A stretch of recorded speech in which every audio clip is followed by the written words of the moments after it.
Hello, friend. Thanks for joining me for another book chat. Today, let's spend some time with Dante's Divine Comedy, A Guide for the Spiritual Journey by Mark Vernon. So, I got interested in the Divine Comedy through Mark Vernon's podcast that he did that sort of works through some of the concepts of this book. And I ultimately decided to read the two books together, the actual Divine Comedy by Dante, along with this commentary alongside it. So this chat is going to focus solely on the commentary. I previously chatted the Divine Comedy itself, and I will link to that chat down in the details below. But I did read these side by side. So this commentary really focuses on the psychological and spiritual aspects of the Divine Comedy. The commentary kicks off. Dante is trapped in a wood. He's lost in this dark wood, and he spies in the distance this hill. And on this hill is light. It's sunshine. He knows it's the light of the divine, that if he can get to that hill, he can be out of this lost, this dark wood.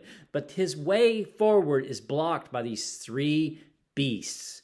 And so the commentary here talks a bit about the symbolism of what those three beasts would be. And Mark Vernon actually thinks that the beast, so it's a lion, a leopard, a lion, and a hungry she-wolf. And so he thinks that the leopard stands for perverted wisdom, and the lion represents desire or love misplaced, and the she-wolf represents virtue misused. And so during the course of the journey, Dante is going to have to really metaphorically defeat these beasts in order to achieve his goal, which is divine, the divine. As I mentioned in the chat on the Divine Comedy itself, this story is a journey. It's an ascent to divine connection, but it starts with a descent down into hell. Here from the commentary that says, it is an ascent that starts with a descent. And this is the thrill of reading the Divine Comedy. It's not just a travelogue or biography. It is far more active than that. It can work on you and extend your consciousness if you take the time to dwell with it and reflect on it. There's so many ways that we could actually structure this chat, because there's so much in this commentary. You can see that I made tons of little marks of interesting things. I thought the best way for me to approach this chat, since I would like to keep it to my normal time frame, is just to pull out some of the more interesting aspects that I took away from each of the three main parts: the Inferno or Hell, Purgatory, and Paradise. So to start things off, in the Inferno, one of the early things that Dante and Virgil come across, is the gate of hell. And it's got a pretty famous inscription over it. The inscription says, "Through me is the way into the city of sorrow. Through me is the way into fixed grief. Through me is the way to the forsaken. Abandon every hope, all who enter." So that sounds kind of familiar, especially that last part. I had heard that line before. But there's more to this inscription that I had not been aware of before, that says, "Justice moved my maker. Omnipotence forged me. High wisdom coupled to ancient love." I think we normally think of justice as an ideal, and Mark Vernon here talks a bit about Aristotle's idea of justice being failed love, because justice is really only needed in the case of where love has failed, where there has been some harm done, and so some sort of justice needs to correct that harm. And the second circle of hell, in Canto 5, we meet the windswept souls. So every circle of hell, we meet these different examples of humans who have gone wrong, who have made wrong decisions, or who have done harm. And in this Canto 5, the windswept souls Dante and Virgil hear them before they see them. These hapless shades are caught in an infernal storm.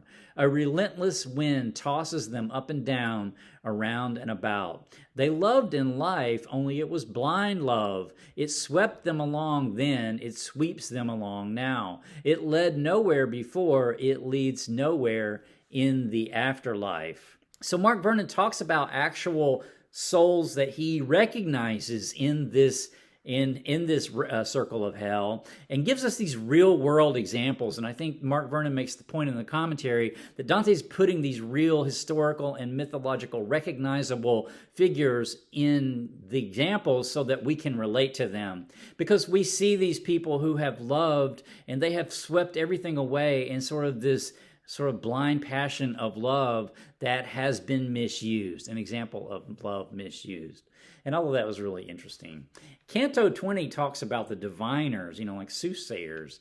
He makes the point that Dante himself was interested in reading the future. The Divine Comedy is in part because of Dante's worrying about his future in exile that is going to experience. Knowing the future, trying to determine the future can be misused, and it can be used properly.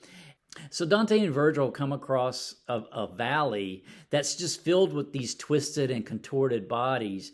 Their heads have been forced around so that their eyes look backward. And as they walk, they can't even see the ground in front of them, meaning they can't see any future at all, even their immediate future of where they're walking. The quote says, "The implication is that they tried to bend the divine will to their own will.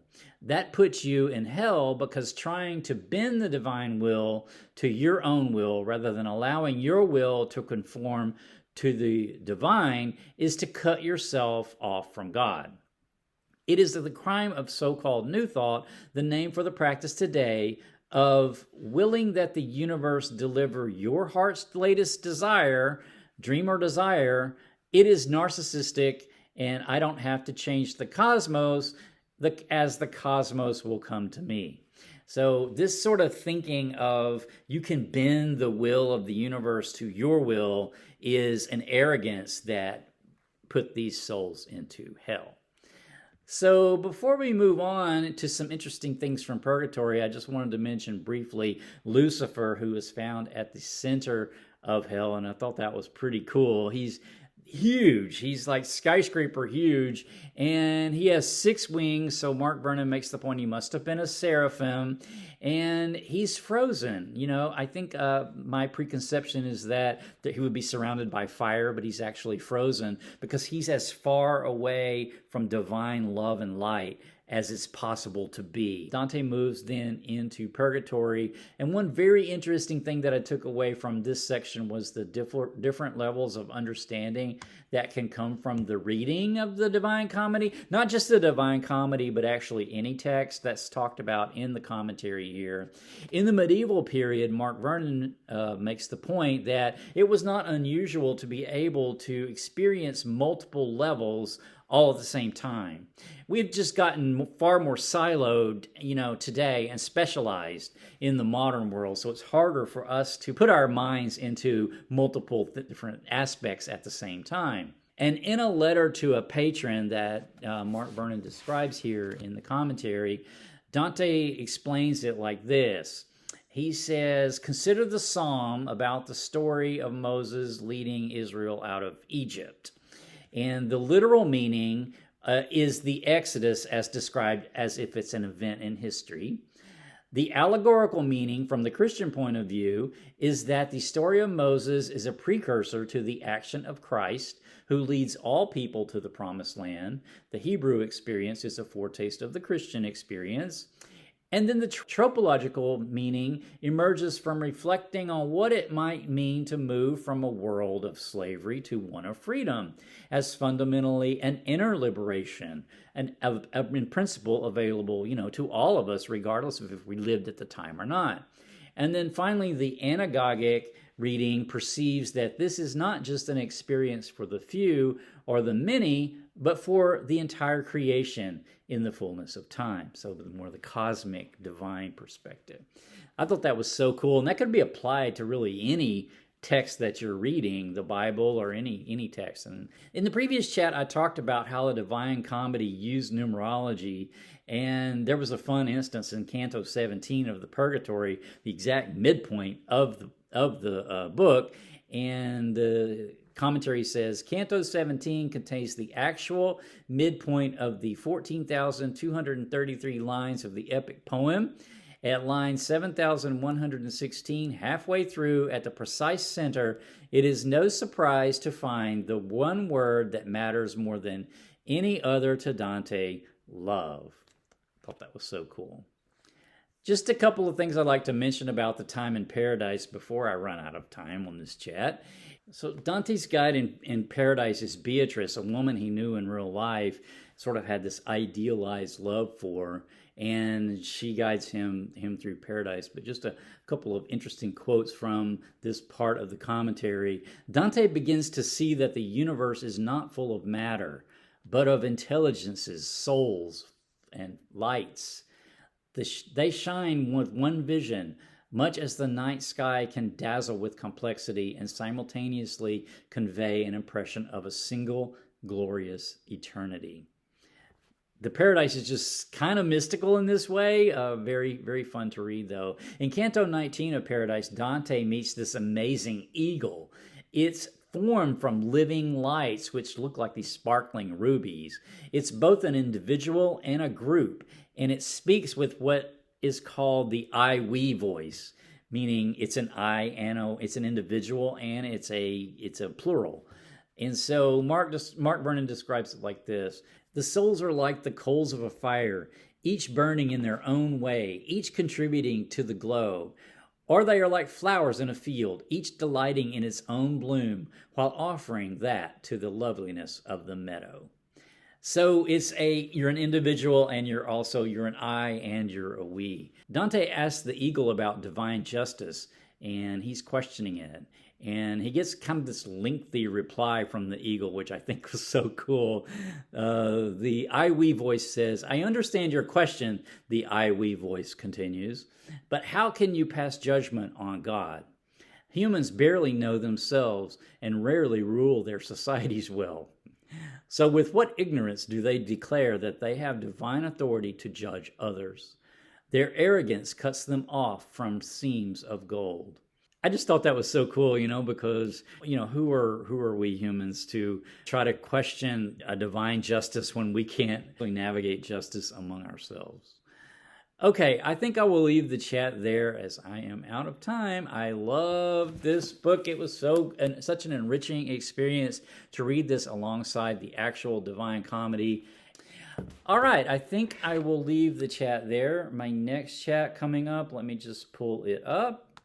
I'm going to switch gears into some hard-boiled detective fiction.